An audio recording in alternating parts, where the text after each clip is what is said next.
आप देख रहे हैं वासुदेव शॉर्ट्स। जी, आपको हमने रिपोर्ट किया था कि पिछले दिनों एक अमरीकी वफ़द पाकिस्तान आया हुआ था, जिसकी सरबराही जैक बर्मन साहब ने की थी। इन्होंने जब अमेरिका में थे तो इमरान खान की रिहाई का मुतालबा भी किया, लेकिन जब पाकिस्तान आए तो इस तरह की कोई उन्होंने बात नहीं की। उन्होंने आर्मी चीफ हो गए और वज़ीर आज़म एहसन इकबाल साहब और दीगर हुकूमती लोगों से तो मुलाकात की, लेकिन पाकिस्तान तहरीक इंसाफ के लोगों से उन्होंने मुलाकात नहीं की। और उसके बाद अयाज सादिक साहब, स्पीकर कौमी असम्बली हैं, उन्होंने ये क्लेम किया कि अमेरिका ने हमें गारंटी दी है कि हम पाकिस्तान के अंदरूनी मामलात पर बात नहीं करेंगे, और अमरीकी वफ़द जो आया था उसने इमरान खान का जिक्र तक ना किया। लेकिन अब हुआ ये है कि कल रात को अमेरिका तो वापस चले गए हैं, और उन्होंने इमरान खान के हवाले से एक मरतबा फिर अपना जो ट्वीट है यानी जो मुतालबा है उसको रिफर्म किया, और कहा कि मैं अपने मुतालबे पर अभी भी कायम हूँ कि इमरान खान को रिहा करना चाहिए। मैं पाकिस्तान आया, वहाँ पर लोगों से मिला और अमेरिका में भी लोगों से मिला।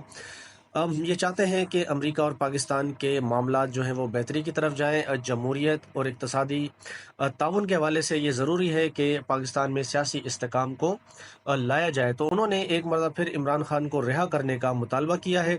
जब वो पाकिस्तान से होकर गए थे तो तमाम लोगों को इस तरह की खबरें दी गई थी कि सब कुछ अच्छा है, और इमरान खान के हवाले से अमरीकी वफ़द ने कोई बात नहीं की।